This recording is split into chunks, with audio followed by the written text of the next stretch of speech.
So hi everyone, we're here today with Peter Khoury, who we haven't heard from for quite a while. And Peter became well known in the Australian UFO community when he had an interesting experience in 1992. So welcome Peter, and thanks for joining us. Thank you. Yep. Thanks for having me. And before that incident in 1992, which was published in the Hair of the Alien book, your family also had a series of unusual experiences too that I was reading about. And even something strange happened with your mum when you were a baby. Is that right? Yeah, that's a story that really shocked me, because Mum never ever my whole life never ever mentioned it. And being Lebanese Christian Maronite, we never broached the UFO topic. Like, it was something we never ever discussed, or it wasn't a topic anyone talked about at home. And when during 1988, when this really kicked off for me, I thought it was my first experience in 1988. And but then I know something happened to me when I was about 6.5, 7 years old in Lebanon, just about 6 months before we migrated out to Australia in the early 70s. And always thought it was a strange experience. Other kids were with me that experienced it as well, but I never got into the UFO topic. And then when my experience in '88 happened, I had just moved back to my parents' place, and I was living there for probably about 8 months, and I had been away for about 5 years. And I was got back with my high school sweetheart, and we were talking about getting married and that. So I moved back home and settled down and become a good boy.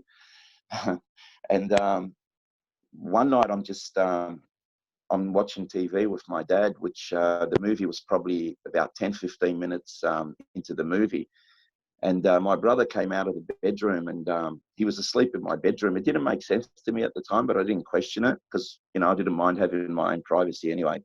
My brother came out of my bedroom and said to me, "Can you go watch TV in your bedroom? I want to sleep out here." And he wanted to sleep in the TV room. So I just thought it was silly.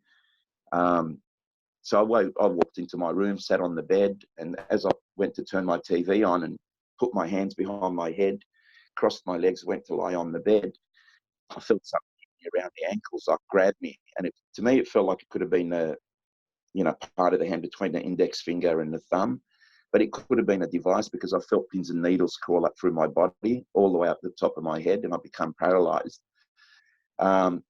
Had the full on, what's going on. I've never experienced something like this. And I used to be in martial arts, and I did a lot of, I played sports and did everything. So I was pretty active and mobile, and lying in my bed and not being able to move, paralyzed basically, it frightened the hell out of me.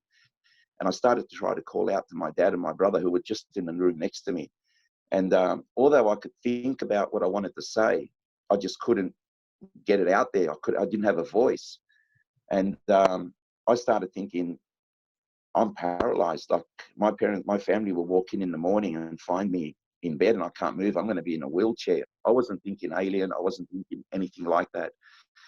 And as these thoughts are going through my head, I look at the foot of the bed and I notice there's a 3 to 4 foot tall creature, which the best description would be like a gorilla. At the time, my best description was it looked like a gorilla, and it had, the deep set forehead wrinkles and deep set eyes, big lips, wide nose. It had a hood which made the head look probably a lot bigger. Then I noticed 2 on my right side of the bed, so there was 3 in total. And I'm freaking out at this stage, thinking, this is the devil, this is evil, I'm dying, they're taking my soul. And not being able to move probably freaked me out more than what I was looking at. I'm claustrophobic at the best of times, and being restricted just really took a hold on me.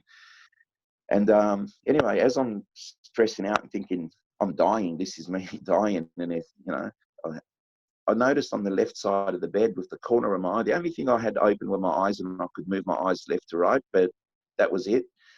And I noticed 2 taller, goldish in colour beings. One was male. The one closest to my head was male. The one at my waist was female. and the male had a surgical mask which sat under his chin. He didn't have it, he wasn't covering his face with it or his mouth, but the female had it across her mouth. And their surgical masks were a lot thinner than ours. Ours are probably the width of your hand. These would have been width of 2 fingers. Now I know that I've had contact with the male at other times, and I assume that's why he wasn't concerned about passing germs or getting germs from me or anything. Hence he didn't have his mask on. But here I am freaking out 1 minute and trying, thinking I'm dying. This is the devil. This is evil. And then all of a sudden, I look in this being's eyes, and big black eyes, and within seconds, I felt totally calm, and I hear a voice in my head, which more telepathic than hearing voices. And it said, calm down, we're not going to harm you, relax. It'll be like the last time, calm down, we're not going to harm you. And I was thinking to myself instantly, what effing last time are you talking about? What do you mean? And all of a sudden, we're not going to harm you. And then he puts a needle, or what looked to me like a optical fiber tube with a light at the tip of it. And he put it to the top left side of my head, and bang, I black out. That's it. And came to what I thought was about 10, 15 minutes later. I jumped out of bed because I had been fighting this paralysis for so long. When I got my feeling back, my movement, I sprung out of bed so quick, walked into the TV room and tried to wake up my dad, who was the closest to me as I walked through the door. And I couldn't wake him up. And it really scared me because I thought he'd had a heart attack or he's dead, because he just wasn't responding at all. So I turned to my brother, who was sitting in a single chair, and shook him a little bit, tried to wake him, wouldn't wake up. So I slapped him 3 times. And he woke up, and the first thing he said, and he said this in Lebanese and Arabic, I feel like I've been switched off, which didn't register with me at the time, not knowing anything about the topic or the subject. So I said to him, I can't wake up Dad, something's wrong with him. So we both took probably a minute or 2 to wake up my dad. And when he came to, he was just, he looked real, he was switched off as well, I guess, but he just didn't say anything. And then I asked my brother how long it had been since I went to my bedroom, and he said about 10, 15 minutes, which is what I thought. But as we looked at the TV, it was just a blur. The station had actually closed. When I went to my room, it was probably 11:15, and this was now about 2:30, just after 2:30. So a couple of hours had gone by, and I got no explanation for. But I went and grabbed a glass of water, and I said to my brother, I actually walked into my room and sat it on the bed. And I said to my brother, I said, if I get up in the morning and this glass is here, whatever I experienced must have really happened to me. So in the morning, obviously I get up, the glass of water's there, and I'm thinking, shit, something did happen. Not that I understood what it was. And I had a shower, and as I was drying off, I felt a burning sensation on my right shin. And I had a look, and it was like a bullet hole there. It was like a red, a wound, probably circular wound, about 5 centimeters in diameter, 2 or 3, millimeters in diameter, and 2 or 3 millimeters deep. And it was red raw. It was like you put a cigarette there and let it burn for a minute. It was really painful, and got dressed. 6 hours later, I went to pick up my fiance from work. And as we're driving, I said, look, something happened to me last night. I need to talk to someone about it. So started telling her the story. And I said, yeah, and he put something in my head, injected something in my head, or a needle or something. And as I touched my head, there was dry blood on my fingernail. So she had a closer look. She said, oh my God, you've got like a donut, and it's got a hole in it with blood around it. Maybe you should go see a doctor. And I said, oh yeah, and there was this thing on my leg. And as I lifted my jeans leg up to show her, it was healed. It was red raw. Like, I mean, I can't understand it could have healed so quick, but it was, as you see it now, it's a scar. You can see it. You look at it, you can tell there's a scar there, but it had looked like it had been there for years. And so anyway, I dropped her off, and I went and saw my doctor, who I'd known for about 10 years. And when I walked in there and sat down and told her the story, I said, look, I've got to talk to someone. I may as well tell you as well.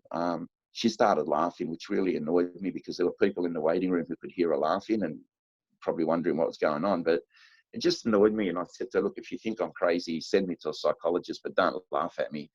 And I never went back to ever see her again. Got a new doctor, but I went on a Did any of your family have any other markings on their body or that from that evening, or? Not that I know of. We never looked into that. My brothers weren't, well, my brother and my dad weren't too keen to talk about it even. But when Bill Chalker was researching the book, he went down and spoke to my parents, and my brother never had told me. He mentioned a couple of things briefly, but they just don't talk about it at all. And when my eldest brother, who was present at the time, when Bill spoke to him, he said to him that when he was sitting in the chair, he saw me being floated out of the hallway, which he would have been sitting facing the entry, our front door and back door of my parents' line up. So you sit at one end of the house, you can see straight through. He said that he saw me floating with what he called creatures, 2 or 3 creatures around me. And I was being floated through the hallway, and he thought that's my soul, and I'm dead and I've been taken and he'll never see me again. And it really, really affected him. And that's when my mum walked in the room, and my brother asked Bill asked some questions, and my brother translated to her in Arabic, and she said, "Oh yeah, when we were younger, we used to see flying plates, like flying saucers, flying plates all the time. But our parents used to tell us they're Israeli spy planes." And I was shocked because I never heard her talk about this stuff. And then she said, "I'll never forget this." Now we're talking 1964 in Lebanon. She said when Peter was 22 days old, and for her to remember something like that, but never ever mention it, and then to mention it that during that interview, really blew me away. And I wish I had recorded it, because my mum's got dementia now and she's in a nursing home.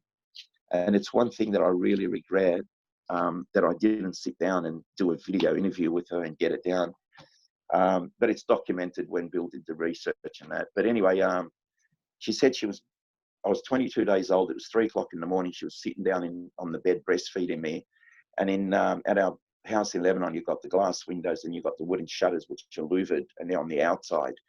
And they were open. So anyone walking up to the window, looked through the glass, they could see. And she said she's sitting there breastfeeding me, and she saw what she said was an alien at the window.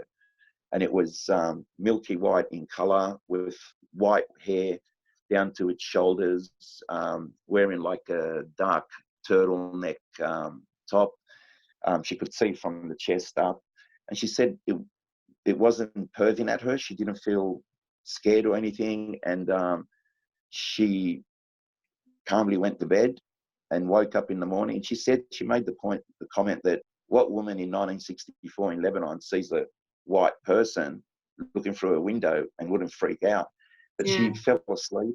Yeah, she fell asleep. And my uncle was one of the security guards. There are 2 security guards in the town.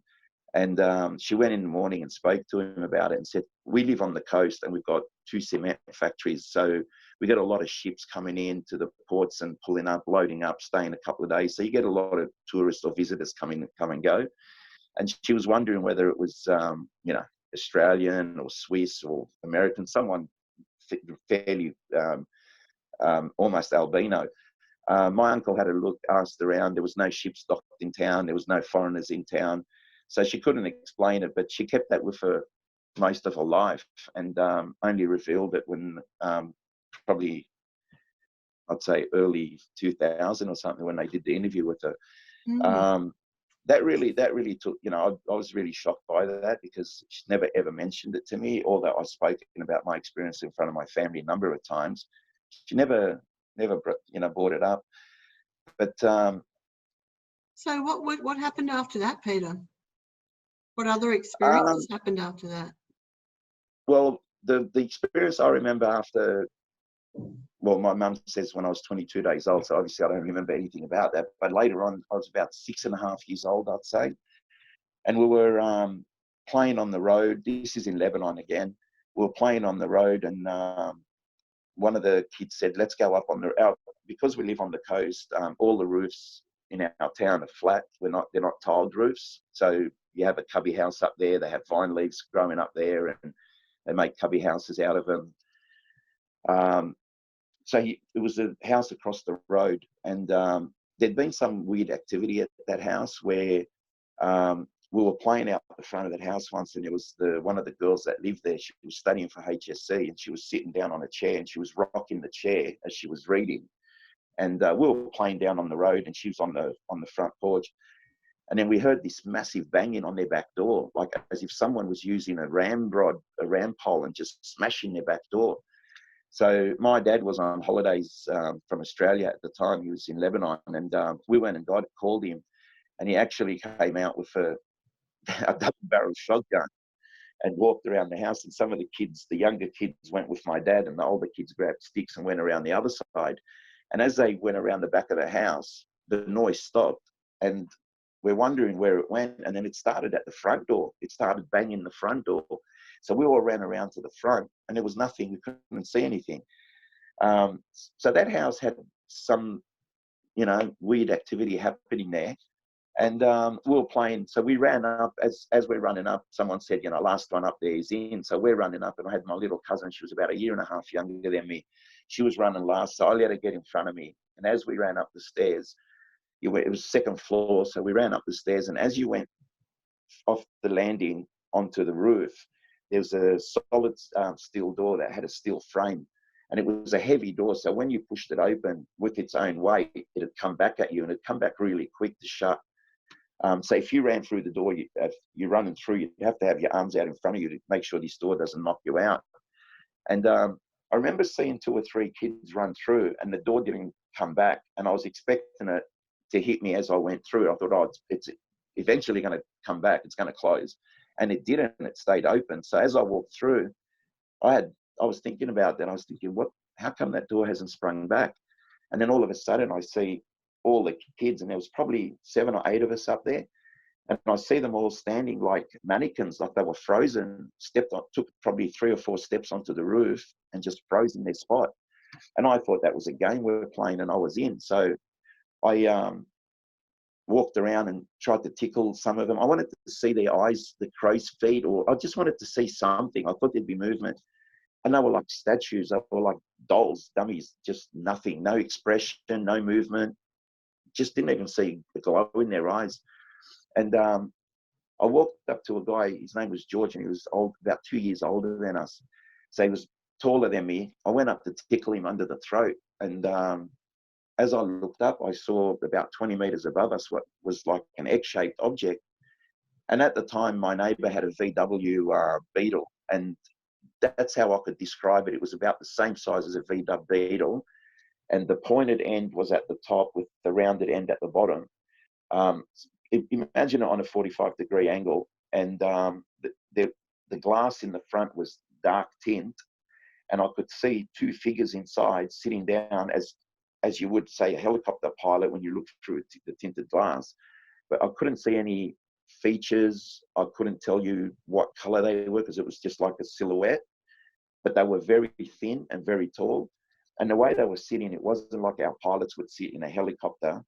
They were sort of leaning forward and looking to both of them were looking towards our direction. And I'm looking up at this thing. I never used the word UFO at the time. I didn't know what to think. I was just looking at this thing thinking, wow, that is cool. That was great. Now, I'd seen helicopters, even at 6 years old, 7 years old, I'd seen hundreds, if not thousands of helicopters over my time there, because there used to be a lot of Israeli helicopters flying over. And we're in the north of Lebanon, so we're about 15 minutes from Tripoli. And helicopters would fly over and they'd dump all this propaganda, and there'd be coloured papers. I didn't know how to read it at the time, but as kids, we'd just run around and try and gather as many different colours as we could. And it could have been maybe 10 different colours, and we'd try and get every colour. That was our game. We weren't interested in what information or propaganda they were trying to put out there. But I knew what a helicopter looked like. They flew low, they flew frequently. And I could tell you what was inside the helicopter with the doors. We grew up with them around us, so I knew what a helicopter looked like. This was no helicopter. So we come out in early 70s. We come out to Australia. I'm not even into the topic. I don't even think about it. And then the next thing that happens is the experience in 1988, which rocked my world, basically. And once I had that experience, I knew I linked my childhood experience to that. And I thought, I think something's going on here. So I actually, before I rang, I spoke to anyone. I spoke to a couple of psychologists and psychiatrists, and just wanted to know whether, you know, what is it me? Is it something other people reporting? I didn't have a clue. And I spoke to a psychologist from Queensland. Well, everybody I spoke to before him, as soon as I'd say, look, I felt there was a presence in the room and I saw something. Oh no, we don't deal with that. Hang up. Not even give you a bit of advice or try and point you in a direction. So when I spoke to this psychologist, he said, look, it sounds very similar to a lot of things I'm hearing with people who've had UFO experiences.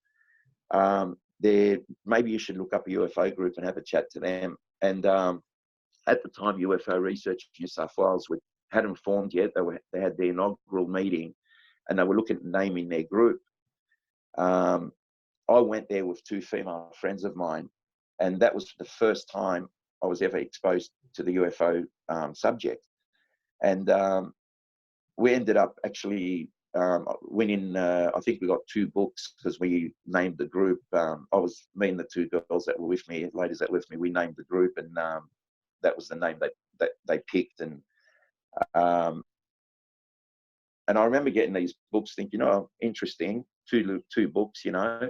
And if you look around me now, there's like, I've got about 4,500 books on the topic. So I've done a fair bit of reading since then. But yeah, I got involved with the group, and over the years, over the time that I was involved with them, I learned a lot, and I started opening up to a lot of different things, where a lot of different opinions and a lot of different theories. But what I found was everybody was interested in looking at lights in the sky and reporting what happened in 1960 or 1950 or whatever. But no one wanted to touch the abduction topic, like alien abductions and that. And that was where I was coming from. That was, you know, that's what I experienced. So I had the opportunity to... Sorry, I was going to say there was a real taboo around that at the time, because I got involved in '88. There definitely was, yeah. There was a taboo, and it was like we're discrediting the topic or the subject if we brought abductions into it. And I suppose people were trying to, you know, prove that lights in the sky were UFOs, or, you know, things like that. And they didn't want to open a can of worms, which I could understand. But there was a something deeper happening that no one was looking at. And I had the opportunity to, when Bud Hopkins came out to Australia, I had the opportunity to have a meeting with him and interview him and have a chat to him.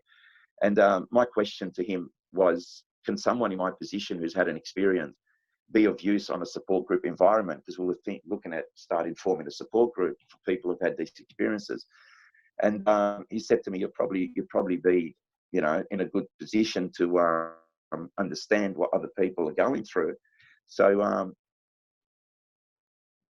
after having the meeting with him, myself and Jamie Leonardo decided we'll start the support group. And in 1993, in April 1993 actually, we formed the UFO Experience Support Association, and we had a lot of good people on board. We had like Frank Wilkes, Robert Marks, Matthew Favaloro, Beatrice Capello. We had a number of professional people involved with the group, which gave us a good platform to work with. And people started coming out of the woodworks with abduction type experiences. So everybody started taking note, and it just snowballed from there. And you know, 1993 was when we started the support group, but then 1992 was when I had my experience with the 2 females, and where the DNA comes into play. Yeah, and, so tell us about that. Well, look, my '88 experience, it changed my life. It really did. My 1992 experience confused me more than anything. You think when you have experiences, or you go through these things, you get answers, you sort of get a feel of what's going on, and it just blew me away. Having someone enter your home, just appear on your bed, and then disappear. That's hard to explain. And if I didn't have the DNA evidence, if I didn't have the hair samples, I don't think I would have gone public with it. I might have spoken to people about it, people I trusted, but I don't think I would ever have gone public with it. But 1992 was a pretty bad year for my family. We lost a few people, family friends, and my sister-in-law, which my oldest brother's wife. He's the one who was there when I had the experience in '88. She was murdered. It was murder-suicide. And so my family had been through a lot that year. And she was murdered in March 1992. And in February 1992, my fiance and I were sitting in the car. She was flying to Queensland. I was going to meet her there a week later. And it was actually February, Valentine's Day. I was sitting in the car. I had my back to the door. I was driving. I had my back to the door. She was sitting in the driver's seat. We're looking at each other talking. And then I stuck my head out the window and I saw this massive, like grapefruit-sized white, like hot white balls traveling across the sky from the northern direction to the east. And it got to the Southern Cross, and it's like there's 3 stars that can form a triangle, and it just stopped in one above one of them, and it started. What it did, it stopped, and then shot a beam of light, and it was a thick beam of light, a white beam of light, and then it appeared at 2 places at once, which to me it looked like a dumbbell. I mean, I used to train back then, and that's the only thing I related it to straight away. I thought, geez, it looks like dumbbells. And what it did, it shoot a beam of light, appear at 2 places, disappear from point A, shoot a beam of light, and it was at these 3 points of stars, which were in a triangle, and it was doing it so erratical that it was doing 90-degree angle. It was just like, I could not believe what I was seeing. So we got out of the car, both of us, and we're watching this thing, and I got a bit of cardboard and sort of folded it over just to, tunnel my vision a bit and focus. And my fiance at the time said to me, she said, it looks like a war with the stars, Star Wars. And I said to her, no, because I'm thinking beam of light, search light, search beam. I said, no, it might be looking for something. Now I realize that, okay, yeah, there's theories that UFOs travel where they, warp time and space, and they travel and can be 2 places at once, so on. But at the time, I didn't analyze it that way. I was just thinking, yeah, it's looking for something. But it did this for about, I'd say maybe 2 minutes. And I don't know how, no one else in Sydney, and I'm sure someone probably did see it, but I didn't hear them report it. But hundreds and thousands of people should have seen that. It was like 8 o'clock at night, nice clear night. There would have been people out and about. I just don't understand how the radio, wasn't inundated with people calling about that. So anyway, we watched it for a while, and then it just shot off at 1,000,000 miles an hour straight up. And 6 months later, I was a bit sick at the time. Got up in the morning, drove my wife to the station. We had just got married in 1990, so we're 2 years into our marriage. I drove her to the station at Regent's Park, and on the way, the further I got away from home, the sicker I got. And I was just pulling over, opening the car door and just vomiting, and it was repeated. And I don't know where it was coming from, but it was nonstop. And it wasn't food, it was just liquid. And the further I got from home, the sicker I got. Dropped her off. As I drove back home, the closer I got to home, the less sicker I felt. And I have a theory on that.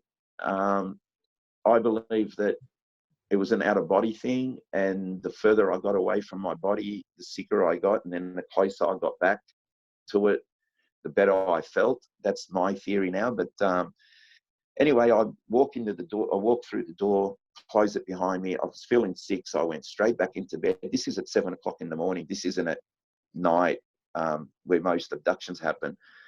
I get into bed, put the quilt over me, and I'm thinking, I don't know why I'm this sick, but You know, there was no reason for it. I wasn't feeling sick through the night. Anyway, I'm just lying there probably 5 minutes, and I felt like a dog or a cat jumped on the bed. I felt movement on the bed, and it was like someone just, or something sat on the bed. I felt a bit of weight. And we didn't have any pets at the time, so it caught my attention. I thought, what the hell is that? So as I sat up, I sit up, and there's this blonde female sitting on top of me, and completely naked, very, very attractive, humanoid in every way except facial features. And I sort of related a bit to Cher, the singer. She's got, you know, the large cheekbones, the longer face, longer nose. This female was very, very attractive, but she did have a longer nose, but not a big nose as such. It just really suited her features. Blonde, wispy hair, very, very thin hair, very frail looking hair. And it looked like it was being blown by wind, which I was in my room. There wasn't any wind. Perfect breasts. There was no gravity at work where she lived. I can guarantee you that much. And I didn't think of that at the time. Like, I wasn't thinking that. Now that I think about it, no, it's true. Like, I have to make that comment because where she lives, I don't think they have the gravity that they deal with gravity the way we do. So, but anyway, she was young, I guess, too. So anyway, she was sitting on top of me, and on the side of the bed, on the corner of the bed, was an Asian-looking female. And not being racist or anything, but I was never sexually attracted to Asian females, so I don't know why it would be Asian. And if someone wanted to say it's a sexual fantasy, then I don't think it would have been an Asian female involved. But anyway, I'm freaking out now, thinking, what the hell is going on, you know? And as I sat up, as I started, now I'm going through this process. This took seconds. All that I'm telling you, I'm going through that. As I sat up, I saw an image of me. It was a transparent image of me, and I believe it was my soul or my astral body. And then, as I'm looking at this image of me, it's like, you know, transparent image, I could see the female on the other side of it. And then, as I sat up, I merged back into one. I become one again. And as soon as that happened, I felt a grab. She grabbed the back of my head with both her hands and pushed me to her left breast and buried my face into her breast. So I pushed away. Second time she did it again, I pushed away again. And the third time she buried my face in her breast, I couldn't push away. She was that strong that I couldn't push away from her. And I had my hands against her chest, and I was trying to push away, and I just couldn't. And my face is buried in her breast. And like I said before, I'm claustrophobic at the best of time. Like, you don't want to be in a lift with me when it breaks down. I don't think you like it very much. But anyway, I couldn't breathe, and my face is buried in her breast, and I couldn't breathe, and I panicked. So my reaction was, I didn't take a bite. People say, well, what type of person is he, you know, likes to bite people sexually? It wasn't anything like that. I just took a little nip. Like, I didn't even open my mouth. I just put my, you know, teeth and just took a little nip. And I was able to push away. I think it shocked her in a way. And as I pushed away, she looks over to the Asian female, and telepathically, this wasn't words I was hearing. This was I could feel it. It was more a feeling, a knowing. And she was saying to her, something's gone wrong. He's done this wrong. It isn't like the last time. There was something going wrong. And I was like, what last time? What are you talking about? You know? And I start coughing. I get this coughing fit. It was like acid was burning. Whatever I bit, I swallowed. I felt it. I felt a little bit of, look, it could have been a tablet. I'll get to that in a minute. It could have been some sort of, I don't know whether it was like a Viagra thing or something, because later on I had an erection for like 6 hours, which was really painful. A bit of the nipple. And sorry? It could have been a bit of the nipple. Well, I didn't see any flesh broken when I pushed back. I didn't see any blood. I didn't see any redness or I didn't see anything to indicate that I bit and caused damage, but I did swallow something. And as soon as it hit the back of my throat, it was burning like acid. It just, the more it sat there, the more it burnt, and it just kept getting worse and worse. And I had this coughing fit. So looking down coffee, and I'm hearing them communicate, and she's telling me things at 1,000,000 miles an hour, and I'm thinking, how am I going to remember this? And I knew I would in a way, but I just thought, I'm not going to remember all of this. So I tried to just remember little things. And there was a couple of things mentioned about I've never spoken about this, and I'm not ready to do so, but there were things spoken that she said about my future, and it was like 25 years down the track. And it's been so spot on that it freaks me out at times. But I've been separated for 3 years now, and I was actually told that at this time it would happen, and it happened exactly. It's not like I had something in my head and I played towards it. There was no way that was in play. I got told something, and then 25 years later it happened, and it blew me away. But anyway, there's a lot of communication going on, and then I'm looking down coffee, and I look up, and they're gone, vanished. So I get the urge to go into the bath, into the kitchen, have some water, have some Lebanese bread, and try to wash this thing down. And the more water I drank, the more it aggravated this effect and this acid burning thing. It was really, really uncomfortable. And I had the urge to go to the bathroom and pee, and walked into the bathroom. And just as I was about to pee, I felt like my penis had been slashed with razors. That's what it felt like. It was like, it was so bad.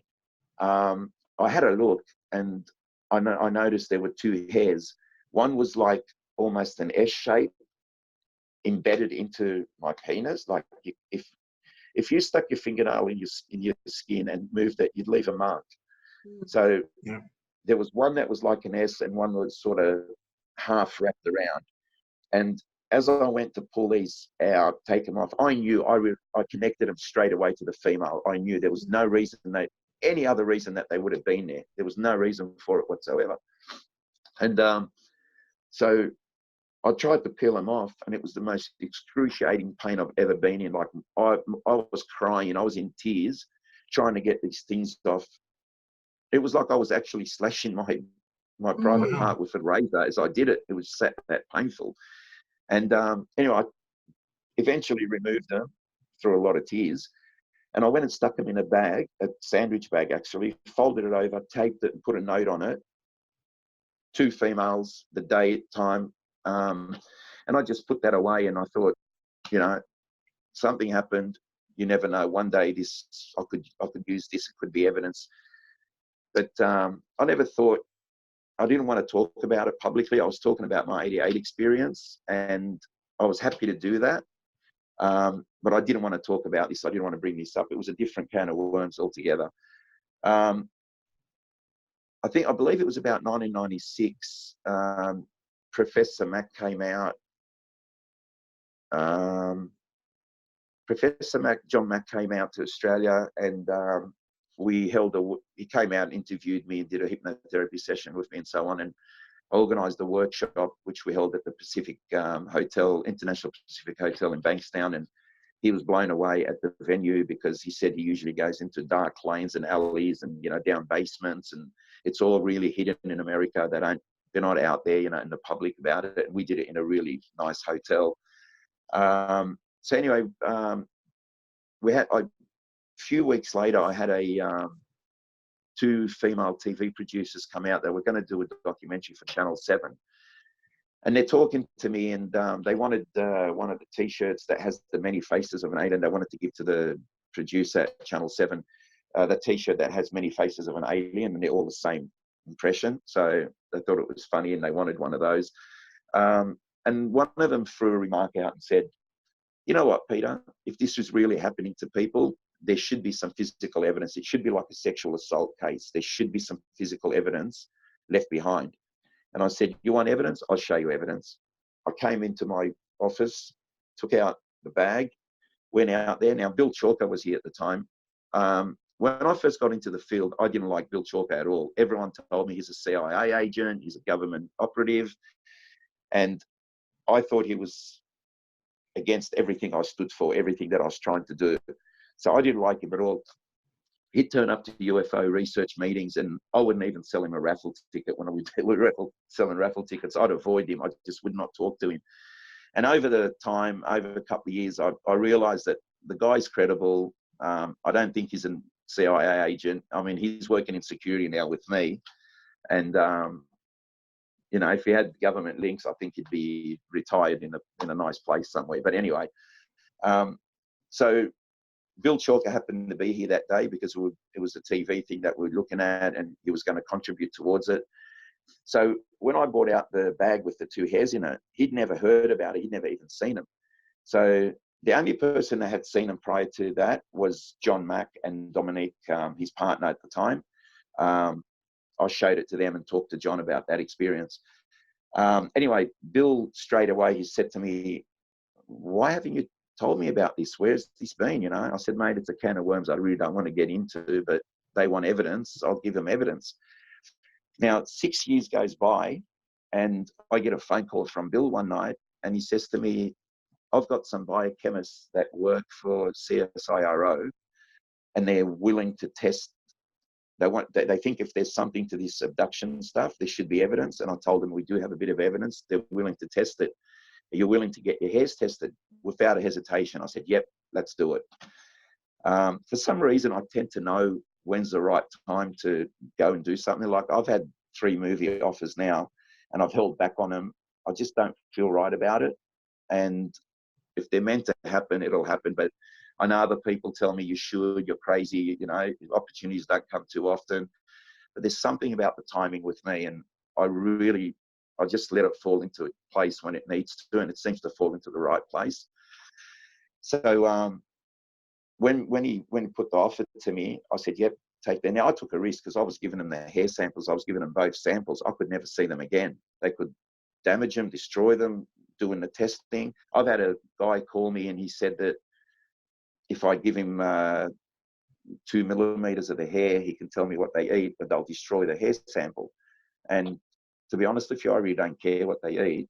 I don't want to destroy the hair sample, and I don't have. I've still got a piece of the hair, and a lot of people ask me that. And they're always making the comment, "Oh, I bet you don't have the hair anymore." And I say, "Yes, I do." So there's a piece of the hair there.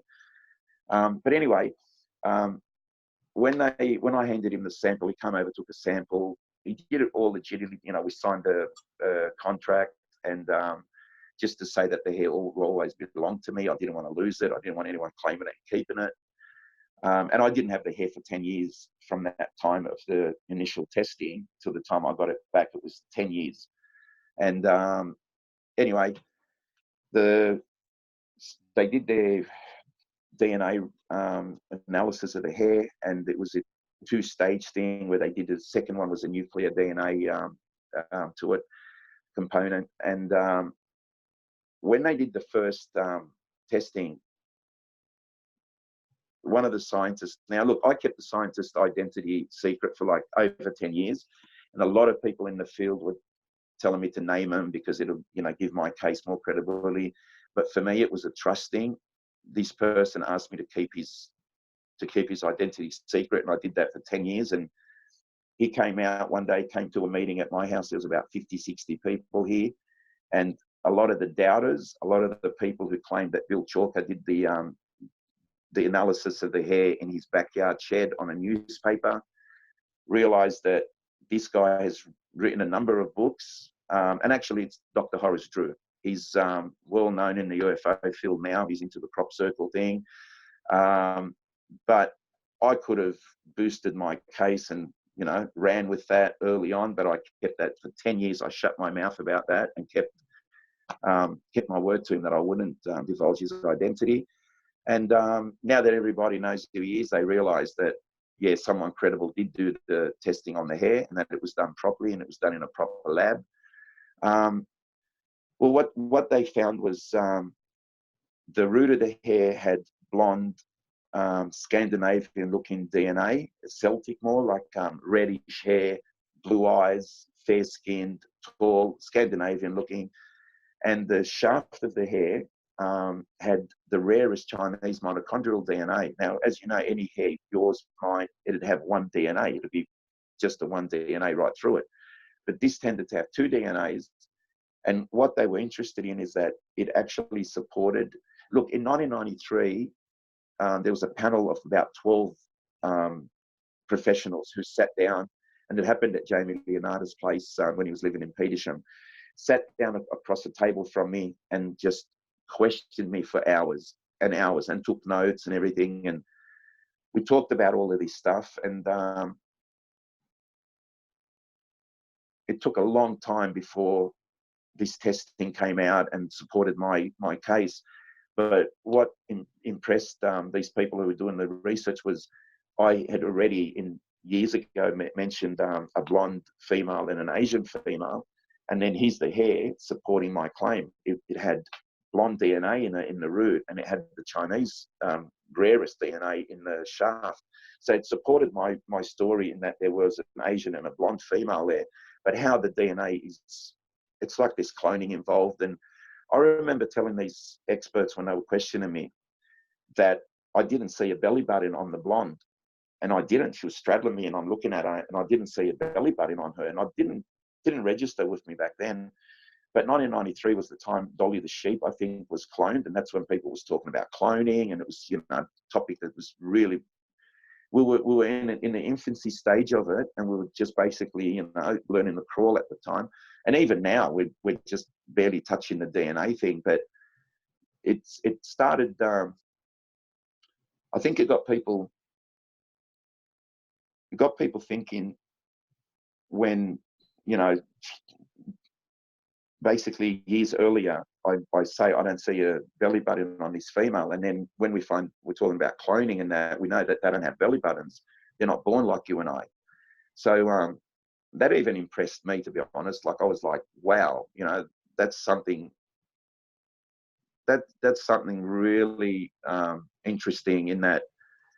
I'm glad I noted that too, when you're looking at something and it's blowing your mind away and it's in your bedroom and it's in the morning and you don't expect it, you don't get the details. And I probably missed a lot of details, but I did know she didn't have a belly button. And so the case got a little bit more interesting. And then they did a second round of testing, and it was the nuclear aspect to it. And they found a CCR5 gene deletion, which is linked to not being susceptible to catching sexually transmitted diseases. And I'd say if you were going to, and I remember talking to this panel of experts and telling them, I believe that these females were made for a purpose, for a reason. And they were like, what do you mean? I said, I think they're made to produce. And I wasn't thinking at the time they were cloned to produce, but I just said that. I said, I think they're made to produce. And I think that's exactly what they are. That's their job basically. And anyway, I sat down with Dr. Horace Drew and Bill, and we talked about, I got questioned. I mean, they took hair samples from me, they took hair samples from Vivian at the time, and tested those hairs, and it didn't match the hairs that we had. It just started to snowball, and I had no choice but to go public with the case and start talking about it. But as I said before, if I didn't have the DNA to back me, I definitely wouldn't have gone public with it. I would have just spoken to a number of people that are close to me about it, and that would have been it. So I'm probably fortunate, and I've got to say, since my case, we've had 3 or 4 cases where, I know there's one case in particular where a guy contacted me, and then he came and met me at my workplace at the time. He was that desperate. And I was working at a club, and he actually came and met me during my break. His name is Christian, and he produces movies and that. And he's one of the guys who has offered to do a movie about my case. But he actually reports seeing a blonde female and an Asian female, and then there was a hair sample involved. He drops the hair sample and then goes back and retrieves it. And we tested the hair. Not myself. Dr. Horace Drew and his team tested the hair, and it just came back as a I think it matched his partner's hair or something. So I'm not saying he didn't have the experience, but maybe when he dropped the hair, he went and picked up another one. Once you lose that chain of evidence, that connection, you dropped it, and you know, who knows. There's been another case similar where someone also says that they had a hair on their penis after an experience, but this person thinks it was put there because it was tied like a bow, and he thought his girlfriend might have done it through the night and was playing a joke on him. And when he questioned her about it, she said, no way, she didn't do anything like that.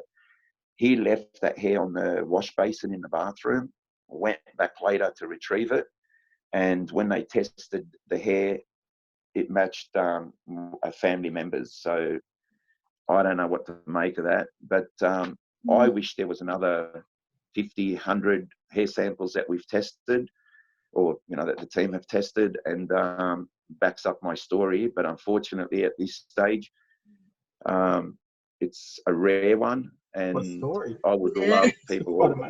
I would love people all around the world to hear this and start sending samples to be tested to wherever labs in the world. I'm not trying to drum up business for these guys, but they seem to have done a good job with my case, and I'm really appreciative that someone of their caliber took the time to actually delve into this field and do some testing. Now, there's been some funding due to my case. There's been some funding, and substantial funding, and some of that funding went towards supporting that lab that did the testing. And I believe there was something like $50,000 in equipment bought, DNA equipment, so they could do more testing if cases came up. 3 months, 6 months later, that equipment was obsolete. It was useless because DNA was moving so rapidly at the, but to be honest with you personally, that 50 grand, I could have used it towards a lot better means where to educate the public and probably hold conferences for free where people can just attend. That's my thing. That's where I like to get the word out that way. But yeah, they set up the lab and they were ready for numerous samples to be tested, and it didn't pan out that way. Peter, can I ask you a question? Now that you sort of, all these years later, and you look back on your experiences, how do you feel about it all? Look, in a way, I feel blessed to have had the experiences, because it did change my life and changed me for the better. But in saying that, work-wise, job-related, it's been a bit of a hindrance. When I went public with this, I worked for myself, so I didn't care what anyone thought. I didn't have children at the time, so I didn't care. It was just Peter. It was just me. So if anybody attacked me, they attacked just me personally. Having kids played a big role. I mean, my kids, my son in particular, got bullied at school a lot because of this, and that really hurt me because it wasn't his thing, and that's the one thing I've tried to keep my kids really shielded or protected in this whole thing. I know a lot of people out there will tell you, they'll talk about their kids being half alien, or they've got alien DNA or whatever. My kids have had experiences, and I'll leave it at that. It's something that I don't, if they're not ready to do it themselves, I'm not here to boost my case by telling people what, my kids have had experiences or what type of experiences they've had. Hopefully, I hope that one day, my son in particular, I hope that one day he can look into that. But work-wise, now that I work in the security industry, I work with a lot of. Look, I might sound arrogant or ignorant in saying this, but I'm going to say it. I work with a lot of people who, some of them aren't the most intelligent people on the planet, and they have a narrow view of the world, and a lot of them have religious things that limit how they think. And you know, there's a lot of backstabbing that goes on and a lot of innuendo and rumours and crap. But you know what? The ones I have respect for are the ones that walk up to me and say, Peter, I don't believe in this topic, but I believe you because I know you. And the people that know me, they know I don't have, what reason would I have to make up a story like this? I mean, I haven't written the book. People have actually said, oh, he's written the book. And I didn't write the book. Bill Chalker did. I didn't get 1 cent, not one dime out of the book. I've never made money out of the UFO topic. If anything, it's cost me thousands and thousands. As you know, I don't have to explain it to you. You know, it costs you. No one in the UFO field can make money out of it and live a luxurious lifestyle. No. It doesn't happen that way. No, you know that. We wish. Yeah, exactly. We all wish. But yeah, it's annoying.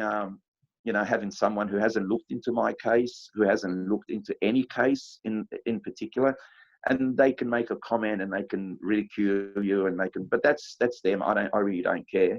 As I said, I have a lot of respect for the people who come up to me and actually tell me that, you know, I don't believe in this, but I believe you. And most of them will ask for a copy of the book, or they'll start looking at stuff on the internet. And I've had guys walk up in front of a group of people and go, hey, Peter, what's this thing with the UFOs, you know? And I'll go, look, if you want to talk about it, we can do it later. But what you're doing in front of everyone, it's just, you know, it's like you're showing off or you've been. And they'll walk up to me later and I'll say, look, mate, I'm sorry. I didn't mean to be rude or anything, but my mother told me when I was this age, had an experience, you know, and they'll come out with a full-on story, you know, whether it was a sighting or an abduction. And you know, my question to them is, why would you walk up in a group of people and try and be a smart ass? You know, why wouldn't you grab me on the side and just say, I need to talk to you about something that my mum told me about? And it's just this macho thing, I guess, you know, among the boys, you know, you've got to be the, you know, the funny one. But I find that a lot of people, whether they believe in the topic or not, believe my story. They know me. They know me. Well, we certainly appreciate you telling your story. That's for sure. Thank you. It's been a while since you've spoken publicly, is it? I think been a while. 2 years ago, I think, was in Melbourne. Yeah. Was it last year? Last year, I think, was in Melbourne. So I'm sure people will appreciate it. Yeah, I haven't been very active in the UFO field of late, and it's got to do a lot with the work that I do. And I mean, until May this year, I stepped down, but I was at the Opera House, and I've been there over a period of 7 years. And you know, I've just sometimes I've got to put the UFO stuff on the back burner. Yeah, we do. Because, yeah. You've got to live a life.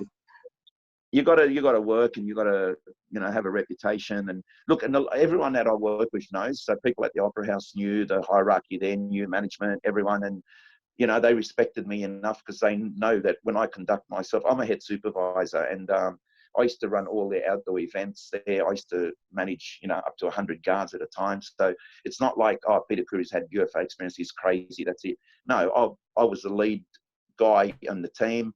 The respect was there, so I wouldn't say I was disrespected because of my experience.